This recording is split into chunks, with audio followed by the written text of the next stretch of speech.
Next question है हमारा, a telecom company charges 600 rupees for certain recharge scheme. देखो एक टेलीकॉम कंपनी है, उसको 600 रुपए उन्होंने रिचार्ज के लिए पैसे लिए हैं।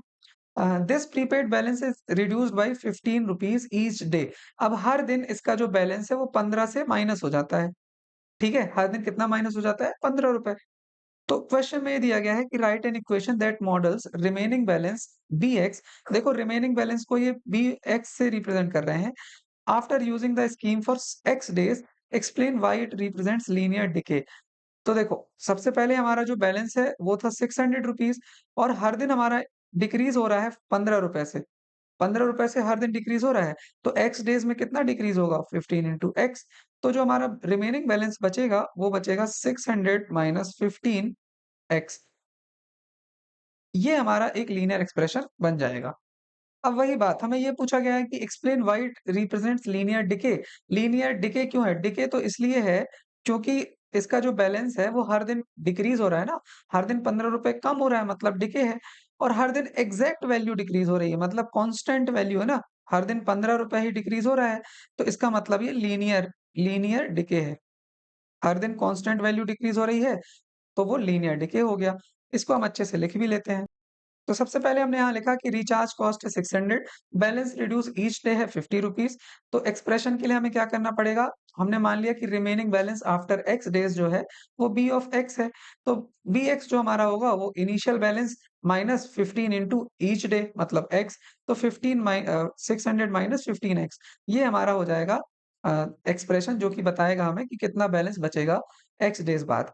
अब ये लीनियर डिके क्यों है? हमने लिख लिया कि वैल्यू ऑफ एक्स जो है वो डिक्रीज होती है जैसे ही 1 डे से इंक्रीज़ होती है। तो यहाँ पर हमने इसको लिख लिया कि जैसे ही ये एक्सप्रेशन लीनियर डिके क्यों दिखाता है कि वैल्यू ऑफ एक्स इंक्रीज़ हो रही है 1 डे से, मतलब पहला दिन, फिर दूसरा दिन, तीसरा दिन, जैसे-जैसे वैल्यू इंक्रीज़ हो रही है एक्स की, तो फिर जो बैलेंस है वो डिक्रीज़ हो रहा है। हर दिन बैलेंस डिक्रीज़ हो रहा है, तो इस वजह से ये लीनियर डिके है, और बैलेंस फिक्स्ड अमाउंट से डिक्रीज़ हो रहा है, मतलब वो लीनियर डिके हो गया। तो यहाँ पर पहला क्वेश्चन कंप्लीट हो जाता है। देखो अब जो दूसरा क्वेश्चन है हमारा, दूसरा क्वेश्चन दिया गया है कि after how many days will balance run out. मतलब बैलेंस जीरो कितने दिन बाद हो जाएगा। तो देखो हमारा जो एक्सप्रेशन आया वो ये है ना, इसको हम यहाँ पर लिख लेते हैं। एक्सप्रेशन हमारा आया है 600 माइनस 15 एक्स, और हमें बोल रहा है कि बैलेंस जीरो कितने दिन बाद हो जाएगा। तो बैलेंस तो ये है ना, बी ऑफ एक्स ही बैलेंस हमारा दिखाता है, तो इसकी जगह हम लिख देंगे जीरो। तो यहाँ बन जाएगा 600 माइनस 15 एक्स। अब 15 एक्स माइनस का है, लेफ्ट तरफ आएगा तो प्लस का हो जाएगा। तो 15 एक्स इक्वल बन जाएगा 600। अब यहाँ पे ये मल्टीप्लाई में है एक 15, तो जब राइट तरफ जाएगा तो ये डिवाइड में आ जाएगा। तो 600 डिवाइड 15। अब इसको हम डिवाइड करेंगे तो आ जाएगा 40। तो x मतलब आ गया 40, मतलब 40 दिन बाद हमारा जो बैलेंस है वो जीरो हो जाएगा। 40 दिन बाद हमारा बैलेंस रन आउट हो जाएगा। इसको हमने यहाँ पर थोड़ा और अच्छी राइटिंग में लिख दिया है, ताकि आपके नोट्स अच्छे से बन पाएँ।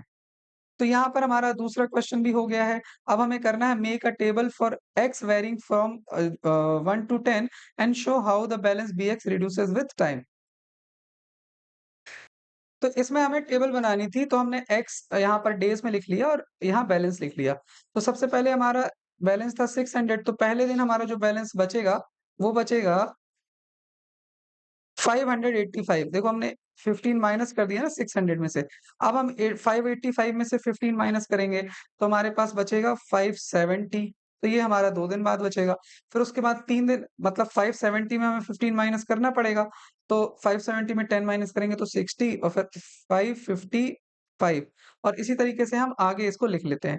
तो 4 दिन बाद जो बैलेंस बचेगा वो बचेगा 540। फिर बचेगा हमारे पास 525। देखो इस तरीके से हम 15-15 माइनस करते जा रहे हैं। तो अब ये बचेगा हमारे पास यहाँ पे 510। फिर हमारे पास बचेगा 495, फिर आ जाएगा हमारे पास 480। देखो ये बहुत ईज़ी है ना, हम 15-15 माइनस करते जा रहे हैं। तो ये 465 आ गया हमारे पास, और फिर इसके बाद बचेगा, और फिर बचेगा हमारे पास 450। तो यहाँ पे हमने इस क्वेश्चन को कर लिया है कंप्लीट। ये थर्ड वाला क्वेश्चन था, यहाँ पे हम थर्ड लिख लेते हैं। और इसी के साथ हमारी एक्सरसाइज कंप्लीट हो जाती है। आपको एक्सरसाइज 2.5 देखना है तो नेक्स्ट वीडियो में देख सकते हो। मिलते हैं नेक्स्ट वीडियो में। Have a nice day.